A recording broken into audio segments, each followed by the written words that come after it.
वाले प्रथम जीव इस भौतिक जगत में उत्पन्न होने वाले प्रथम जीव ब्रह्मा से लेकर एक शूद्र चींटी तक सभी जीव इंद्रियों द्वारा कोई न कोई रस प्राप्त करने के इच्छुक रहते हैं। इन इंद्रियगत सुखों को पारिभाषिक रूप से रस कहा जाता है। ऐसे रस कई प्रकार के होते हैं।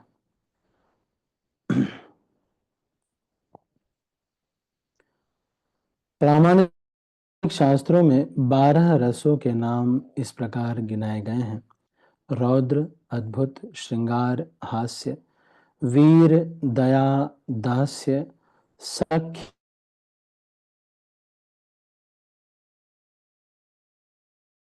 इन सभी रसों का समग्र सार स्नेह या प्रेम है। मूल रूप से प्रेम के ऐसे लक्षण उपासना, सेवा, मैत्री, वात्सल्य तथा दाम्पत्य प्रेम के रूप में प्रकट होते हैं। जब ये 5 अनुपस्थित होते हैं तो प्रेम अप्रत्यक्ष रूप में क्रोध, आश्चर्य, हास्य, वीरता, भय, विभत्स इत्यादि में प्रकट होता है। उदाहरणार्थ, यदि कोई पुरुष किसी स्त्री से प्रेम करता है तो यह श्रृंगार रस हुआ, किंतु यदि ऐसे प्रेम में बाधा पहुंचती है तो आश्चर्य, क्रोध, आघात या भय तक उत्पन्न हो सकता है। कभी कभी दो व्यक्तियों में प्रेम संबंध का अंत नृशंस हत्या में भी होता है। ऐसे रसों का प्रदर्शन मनुष्य तथा मनुष्य के बीच एवं पशु तथा पशु के बीच प्रदर्शित होता है। आदान प्रदान न तो मनुष्य तथा पशु के बीच हो पाता है, न ही मनुष्य तथा अन्य किसी योनि के साथ। ऐसे रस का आदान प्रदान जैसी योनि के जीवों में होता है।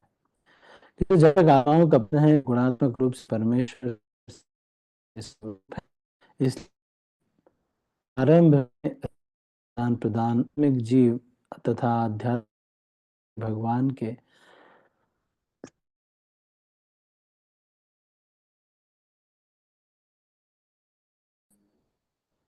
आदि आवाज नहीं आ रही प्रभु जी। परमेश्वर के बीच। हरे कृष्ण, आवाज नहीं आ हरे कृष्णा। अभी अभी ठीक है? रही। ठीक है प्रभु जी। अच्छा। रस का आदान प्रदान आध्यात्मिक जगत, जीव तथा आध्यात्मिक परम पूर्ण श्री भगवान के साथ हुआ था।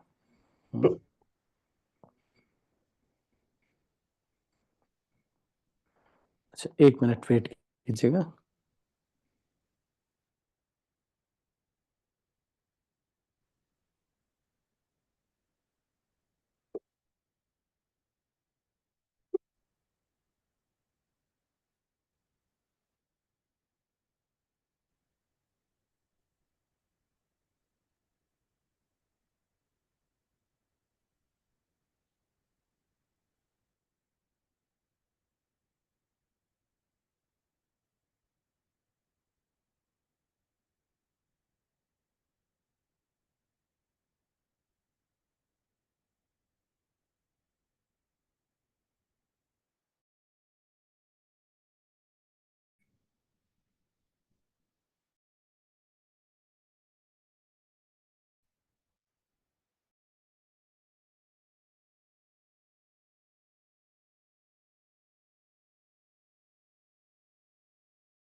हरे कृष्णा।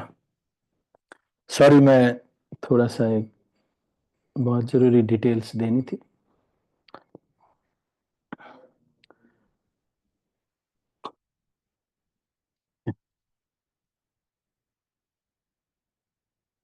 इसलिए यह आध्यात्मिक आदान प्रदान या रस आप आध्यात्मिक जगत में जीवों तथा परमेश्वर के बीच पूर्ण रूप से प्रकट होता है। इसलिए श्रुति मंत्रों में पूर्ण पुरुषोत्तम भगवान को समस्त रसों का निर्झर स्रोत कहा गया है। जब जीव परमेश्वर की संगति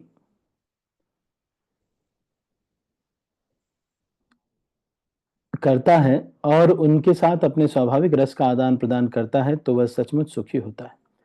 ये श्रुति मंत्र बताते हैं कि प्रत्येक जीव का एक स्वाभाविक स्वरूप होता है जिसमें भगवान के साथ एक विशिष्ट प्रकार के रस का आदान प्रदान किया जाता है। केवल मुक्त अवस्था में इस मौलिक रस का पूर्ण रूप से अनुभव हो पाता है। भौतिक जगत में रस का अनुभव विकृत रूप से होता है जो अस्थायी होता है। इस प्रकार भौतिक जगत में रस का प्रदर्शन रौद्र आदि भौतिक रूप में होता है।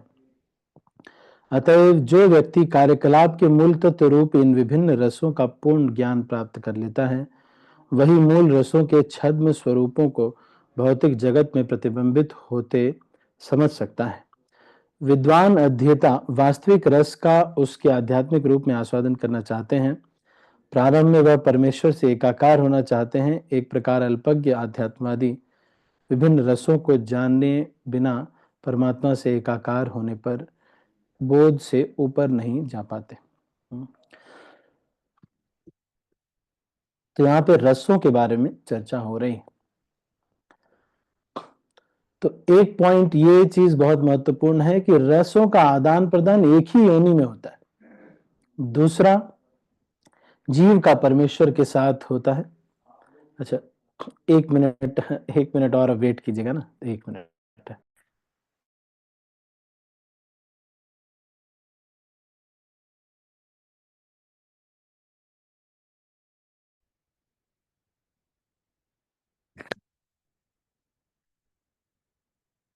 यहाँ पर रसों का आदान प्रदान बता रहे हैं। इसमें 3-4 चीजें महत्वपूर्ण हैं। एक तो रसों के नाम आपको याद होने चाहिए। मुख्य 5 रसों के नाम कौन कौन से हैं? शांत रस, दास्य रस, साख्य रस, वात्सल्य रस, माधुर्य रस। तो ये मुख्य 5 रसों के नाम आपको याद होने चाहिए। फिर 12 रस हैं। तो इन 12 रसों के बारे में भक्ति रसामृत सिंधु में भी वर्णन मिलता है और यहां पर भी इसका वर्णन कर रहे हैं। फिर ये बता रहे हैं कि ये जो गौण रस हैं, 5 प्रमुख रस हैं, जब ये अनुपस्थित होते हैं तो फिर गौण रस इसमें आ जाते हैं। आप समझ रहे हैं? जब ये अनुपस्थित रहते हैं तो गौण रस आ जाते हैं। जैसे कि श्रृंगार रस जहां पर नहीं होता है फिर आश्चर्य, क्रोध, आघात, भयानक इत्यादि ये रस आते हैं। और एक और चीज महत्वपूर्ण है कि भगवान को रसो वै सह या फिर अखिल रसामृत मूर्ति कहा जाता है। तो जैसे मान लो कि हमको हर एक रस, कोई भी रस का वास्तविक रस प्रदान करने वाला या वास्तविक स्रोत कौन है? कृष्ण है। बाकी सारे संबंध हमको रस नहीं प्रदान कर सकते, वो बस हमको थोड़ा नाटक देते हैं, है ना? नहीं, पर हमको रस नहीं प्रदान कर पाते। लेकिन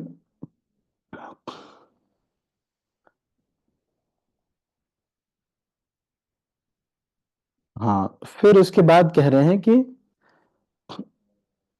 आध्यात्मिक रस जिसका आस्वादन मुक्त अवस्था में भी किया जाता है, श्रीमद् भागवत के साहित्य में अनुभव किया जा सकता है, क्योंकि यह वैदिक ज्ञान का परिपक्व फल है। अब ये कह रहे हैं कि ये सारे रसों का आदान प्रदान श्रीमद् भागवतम भी कर सकता है। इस दिव्य साहित्य का विनीत भाव से श्रवण करने पर मनुष्य मनोवांछित पूर्ण आनंद प्राप्त कर सकता है। केवल ये श्रीमद् भागवतम पढ़ने से पूर्ण आनंद हो जाता है। तो भगवान जो है ये रस के भूखे हैं। एक कहानी मैं आपको सुनाता हूँ, आपने पहले सुनी होगी, पहले भी बताई है मैंने। एक वृंदावन में एक माता जी थे, तो उन्होंने नहीं, बरसाने में थे। तो उन्होंने अपना, बहुत पैसे वाले थे, तो बिजनेस था उनका। तो उनके कुछ हुआ, उनके घर के सारे मतलब सबकी शादी ब्याह हो गया, पति का भी देहांत हो गया, सब हो गया, तो सब अपने अपने जगह पे काम में लग गए। तो उन्होंने क्या किया, अपनी जो भी प्रॉपर्टी थी, उन्होंने सोचा अब क्या करना, ये सब कुछ तो है ही है हमारे पास, तो जितना भी प्रॉपर्टी है वो सब क्या करते हैं, इन्हीं ठाकुर जी के नाम कर देते हैं। तो उन्होंने क्या किया, सारी प्रॉपर्टी को ठाकुर जी के नाम कर दिया।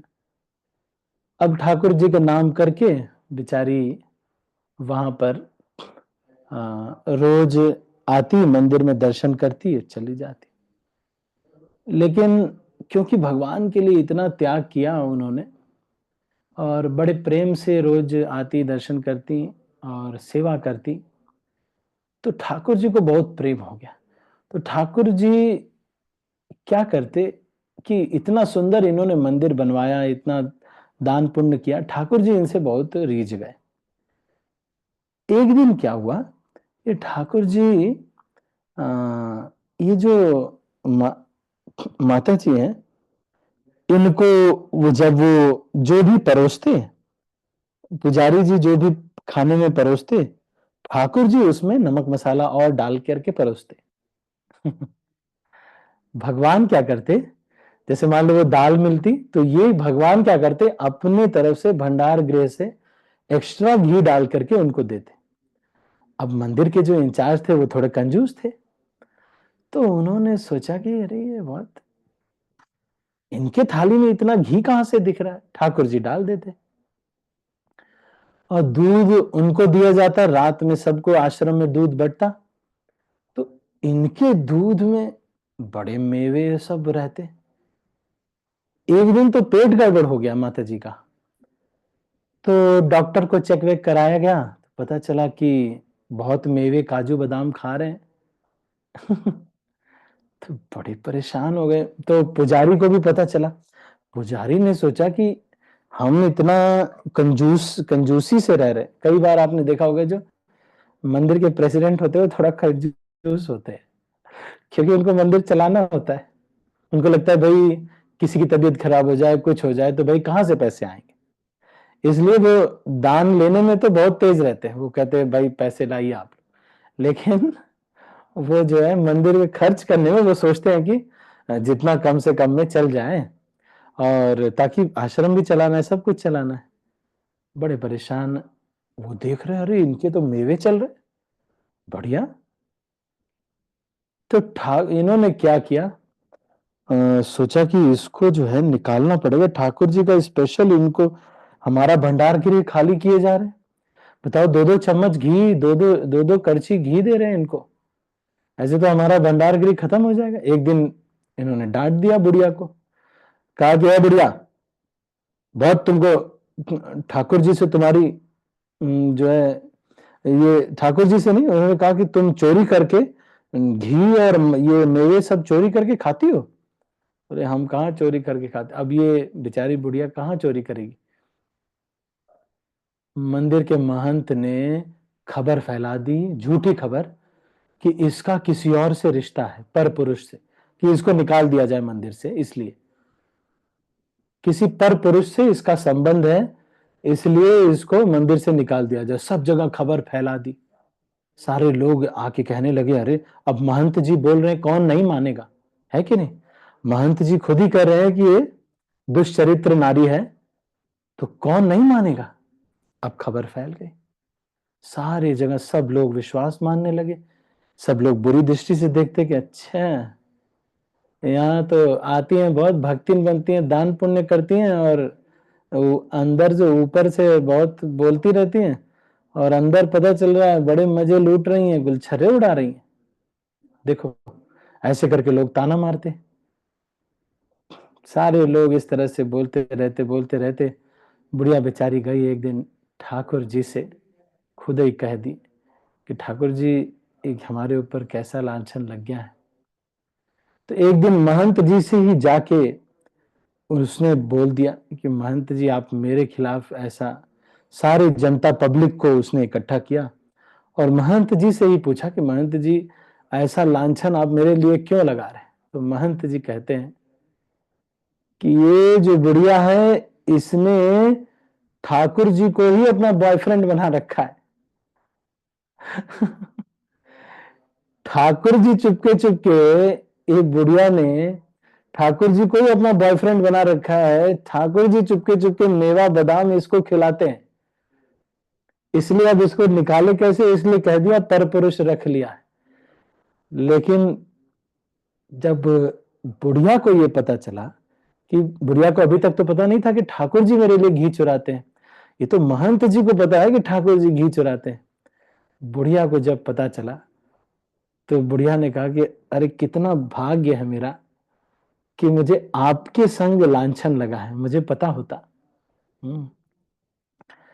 तो कह रहे हैं कि बुढ़िया को ये संकोच नहीं, जाके रोने लगी, इसलिए नहीं, इसलिए कह रही है, रो रही है, भगवान को देख के कह रही है कि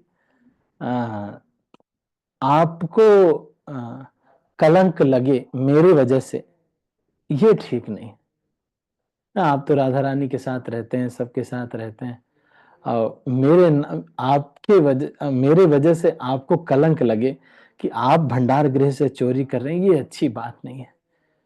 इसलिए भगवान अब हमको बस अपने धाम बुला लीजिए, ऐसा कलंक आपके ऊपर लगना ठीक नहीं है कि आप चोर हैं। तो भगवान भाव के कितने भूखे हैं देखो। तो ये जो भाव का आदान प्रदान है, श्रील प्रभुपाद ये कह रहे हैं कि ये साक्षात श्रीमद् भागवतम भी ऐसा आपसे आदान प्रदान कर सकता है, ये हरिनाम प्रभु भी हमसे आदान प्रदान कर सकते हैं। तो इस तरह का भाव का जो कोई भी भगवान से रखता है, प्रेम रखता है। एक माता जी, मुझे अभी कुछ समय पहले की बात है, तो कहीं जा रहे थे, तो उन्होंने अपने लड्डू गोपाल जी को हमारे सेंटर में दे दिया। सारे लोग मुझे बोलने लगे, उनके लड्डू गोपाल थोड़े बड़े से थे, सारे लोग मुझे बोलने लगे कि अरे आपने लड्डू गोपाल रख लिए हैं, पूछना चाहिए, ऐसे करना चाहिए, वैसे करना चाहिए। अब ठाकुर जी की इच्छा, मैं तो उनको बोला नहीं था, ठाकुर जी खुद ही आ गए, हम क्या करें। आ गए, अब बड़े से लड्डू गोपाल जी थे, इतने सुंदर लगते थे, और उसमें भी उन्होंने सोने के गहने उनको पहनाए हुए थे, बड़े सब कुछ, तो बड़े स्वीट लगते थे। हमारे सारे सेंटर के जो भक्त थे, उनको सबको रति लग गई उनसे। सब कोई आता उनको गाल टच करके जाता, कोई कुछ, सब सब इस तरह से। एक दिन तो सारे ले गए लड्डू गोपाल जी को झरने में स्नान कराने के लिए। ले गए, और हाँ, सारे ब्रह्मचारी भी, और ब्रह्मचारियों ने तो स्नान किया ही, मैं भी था ऑफ कोर्स। मैं तो कुछ बोल नहीं रहा था क्योंकि भक्तों का भाव था। कोई आता उनके लिए डेली माखन मिश्री लेकर के, एक माता जी सुबह सुबह आते हर दिन, वो स्पेशल माखन मिश्री, और रात में उनको सुलाने के लिए इतनी सेवा होने लगी, जा ही नहीं रहे थे। वो माता जी को कुछ ना कुछ होता रहा, माता जी ने कहा प्रभु जी अभी नहीं, मैं फिर आऊंगी, फिर ऐसे 2 महीने तक वहीं रहे। रोज खिला रहे, रोज पिला रहे, इतना कुछ रोज, सब कोई भी आ रहा है उनको पुचकार के जा रहा है, कोई ना कोई कुछ गिफ्ट लेके आ रहा है। दुनिया के लिए तो चॉकलेट अलाउड नहीं है, लेकिन भगवान के लिए तो अलाउड है। तो सब भगवान के चॉकलेट, मिल्की बार लेके आ रहे हैं, तो क्या क्या सारा इतना प्रेम, इतना माहौल इतना प्रेम का हो गया था। पहली बार मुझे पता चला कि कृष्ण प्रेम पे जब हम केंद्रित रहते हैं तो कैसा माहौल हो जाता है। कृष्ण के प्रेम में जब हम केंद्रित रहते हैं, ठाकुर जी की प्रसन्नता के लिए जब हम कार्य करते हैं, अपने लिए नहीं, तो सब जल्दी उठ रहे हैं। क्यों? इसलिए नहीं, इसलिए कि अरे माखन मिश्री का भोग लगाने सुबह भगवान जल्दी उठ जाते। तो ठाकुर जी प्रेम के भूखे हैं। कोई भी भक्त अगर भाव के भूखे, भावग्राही जनार्दन, मुनियो वदति विष्णाय, मूर्खो मूर्खो वदति विष्णाय, कवयो वदति विष्णवे।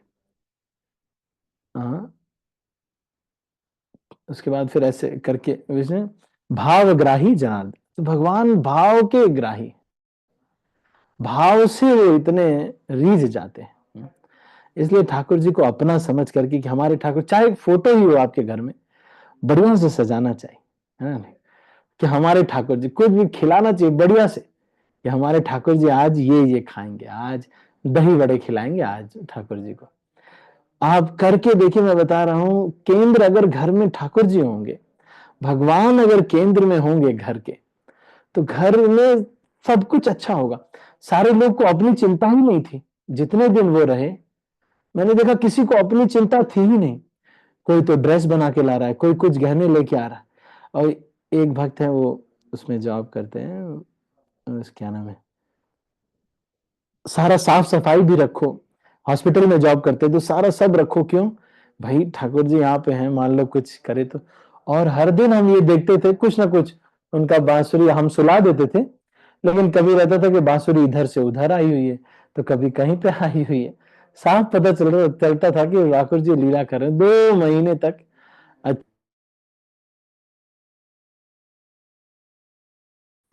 तो ये भाव के साक्षात श्रीमद् भागवतम, जो ये किताब नहीं है, ये श्रीमद् भागवतम,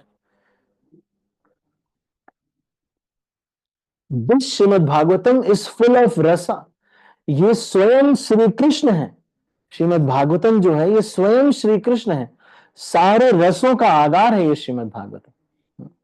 तो हमसे ये सीधा सीधा रेसिप्रोकेट कर सकता है। और ठाकुर जी को जब कोई व्यक्ति प्रेम से, अगर भाव से अगर कुछ करता है, हमारे रघुनंदन का उदाहरण आता है। रघुनंदन जी जब भगवान उनके मुकुंद उनके पिताजी थे, उन्होंने भोग लगाने के लिए कह दिया, बच्चा मखा मखा के रोने लगा। भगवान को लड्डू का भोग लगाया, भगवान ने नहीं खाया तो बच्चा रोने लगा। पैर पटक पटक के रोने लगा कि अब हम नहीं खाओगे तो नहीं, बस खाना ही पड़ेगा। भगवान ने खाया। आज भी भगवान के मुंह पे वो आधा लड्डू बना हुआ है। भाव से सेवा करने, मेरे ठाकुर जी का घर है ये, इसको साफ रखना चाहिए।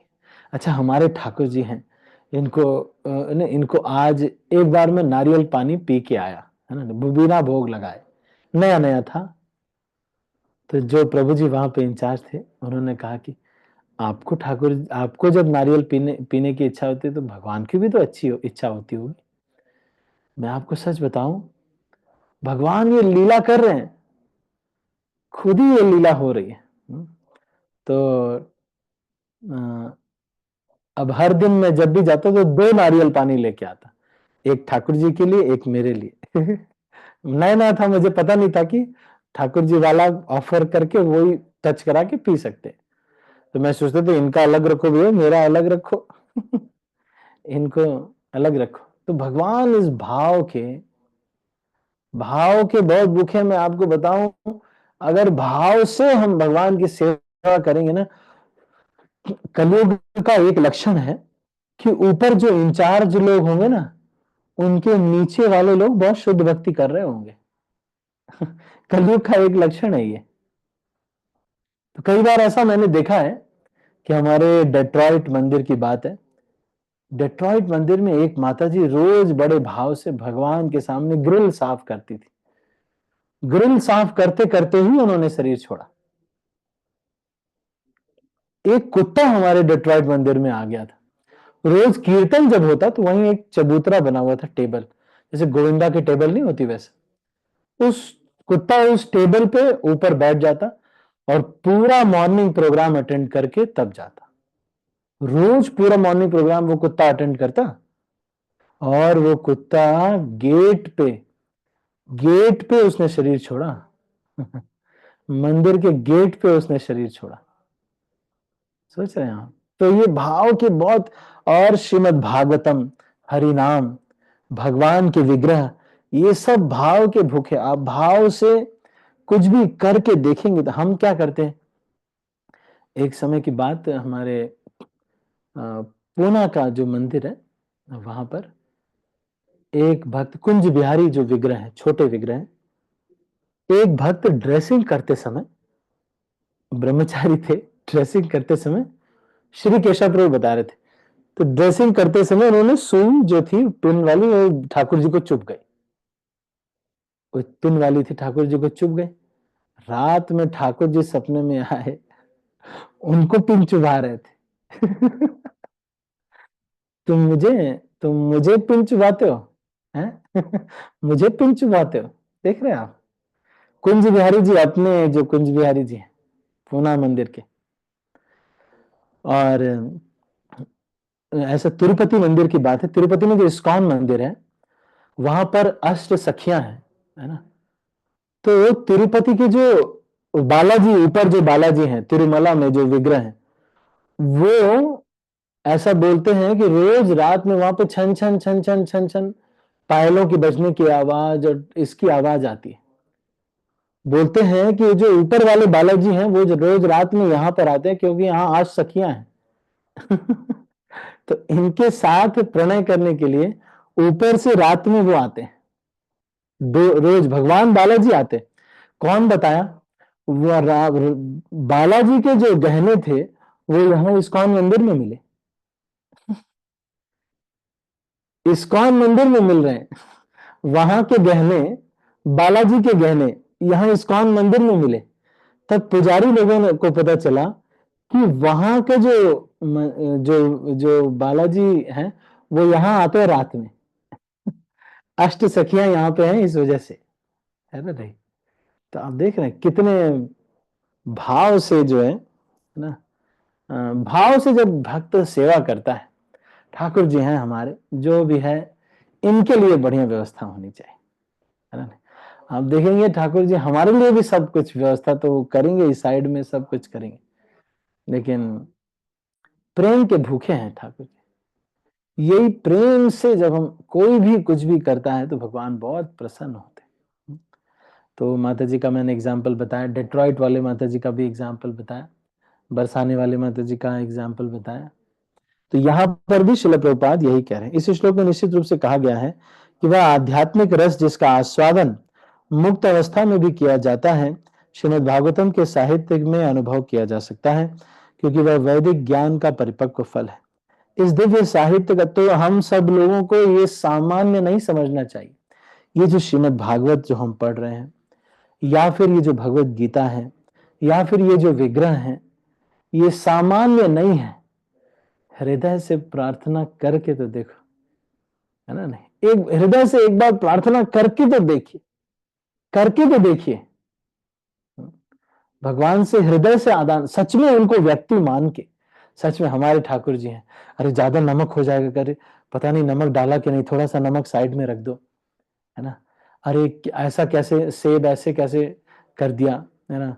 या फिर ये केले हम ठीक से भोग नहीं लगा पाए। सच में अगर भाव से हम सेवा करते हैं, this Shrimad Bhagavatam also will reciprocate similarly with the devotee. तो किंतु मनुष्य को इस बात में अत्यंत सावधानी बरतनी होगी कि इस संदेश का श्रवण उपयुक्त स्रोत से किया जाए। तो श्रीमद् भागवतम के उपयुक्त स्रोत से ही यथारूप प्राप्त किया गया है। इसे वैकुंठ लोक में लाने वाले श्री नारद मुनि हैं, जिन्होंने इसे अपने श्रील व्यासदेव शिष्य को प्रदान किया। व्यासदेव ने इस संदेश को, तो इस तरह से ये संदेश सुखदेव गोस्वामी के माध्यम से, ये संदेश दिव्य रस का जो है यहाँ पर आता है। तो अभी हम इसको यहीं पर क्लोज करते हैं। आज मुझे थोड़ा अच्छा, मैं थोड़ा डिस्कशन करना चाहता था, लेकिन अच्छा चलो। प्रभु जी लाइट जला लीजिए, प्रभु जी लाइट है यहाँ बाहर, बाहर लाइट है, बाहर बाहर इस तरफ, इस तरफ। हाँ ये एक स्विच इसका, ठीक है। तो जन्म के समय कोई भी व्यक्ति न तो लौकिक दृष्टि से न ही आध्यात्मिक दृष्टि से कुशल होता है, किंतु पूर्ण रूप से मुक्त आत्मा होने के कारण सुखदेव गोस्वामी को आध्यात्मिक साक्षात्कार के लिए किसी प्रकार के विकास विधि के अनुसरण नहीं करना पड़ा। अभी तो तीनों गुणों से परे पूर्ण रूप से मुक्त पद पर स्थित रहकर भी वे, आप जानते हैं ये जो आनंद है ना, शिव जी सोचिए आप, इतने आनंद में रहते हैं कि पार्वती का डाउट ही नहीं क्लियर हो पा रहा है कि हमारा जो पति है ये इतना रस में कैसे रह सकता है। पार्वती यही क्वेश्चन पूछती जा रही है ना। नहीं, शिव जी ने, चैतन्य महाप्रभु ने एक शिवाष्टकम लिखा है, आपको मैं, भगवान चैतन्य महाप्रभु ने एक शिवाष्टकम लिखा है। तो इसमें क्या कह रहे हैं देखो, कि शिव जी के ग्लोरिफिकेशन, भगवान श्री शैल गए थे, श्री शैलम गए थे, तो वहां पर श्री, ये शिवाष्टकम कह रहे हैं कि जो भी कोई इस शिवाष्टकम को पढ़ता है, a person who lovingly hears with rapt attention this Shivashtakam, इसको कृष्ण प्रेम प्राप्त होगा ही होगा, और थोड़ा स्पीड बढ़ जाएगी, और उसके साक्षात्कार बहुत ऊंचे होंगे, और उसके आध्यात्मिक बल भी हो जाए।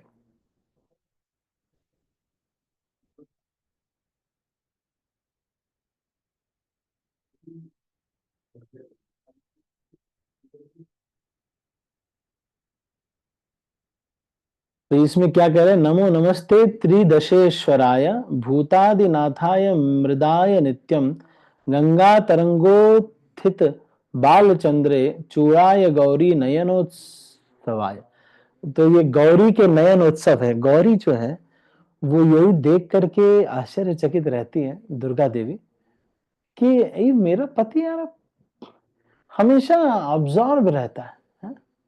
मैं चाहती हूँ कि ये थोड़ा घर बनाए, थोड़ा है ना, कुछ तो बनाए, लेकिन ये हमेशा कृष्ण कथा में ऑब्जॉर्व होते। शिव जी देखो, रावण को सोने की लंका दे करके अपने लिए 3 BHK भी नहीं बनाया है, 1 BHK भी नहीं बनाया है। शिव जी ने अपने लिए एक 1 BHK नहीं बनाया, लेकिन शिव जी हमेशा इस रस में एब्जॉर्ब रहते हैं। क्या कह रहे हैं यहाँ पर, कह रहे हैं, सुतप्त चमिकार चंद्र नील पद्मा प्रबलाम्बुद कांति वस्त्रै सुनित्य रंगेत वर प्रदाय कैवल्यनाथाय वाध्वजाय साधु सुधाशु सूर्याग्नि विलोचनेन तमोभिदेते जगत शिवाय सहस्र शुभ्राशु सहस्र रश्मि सहस्र संजीत्वर तेजसेस्तु नागेश रत्नो जल विग्रहाय शार्दूल चरमा सुख दिव्य तेजसे सहस्र पत्रो परिसंस्थिताय वरांगद मुक्त भुजद्वयाय सुनूप। तो इसमें, हाँ, ये जो है, ये एक बहुत महत्वपूर्ण लाइन है, ध्यान से सुनिएगा। श्री राम गोविंद मुकुंद सौरे श्री कृष्ण नारायण वासुदेव इत्यादि नामंत तानमत्ता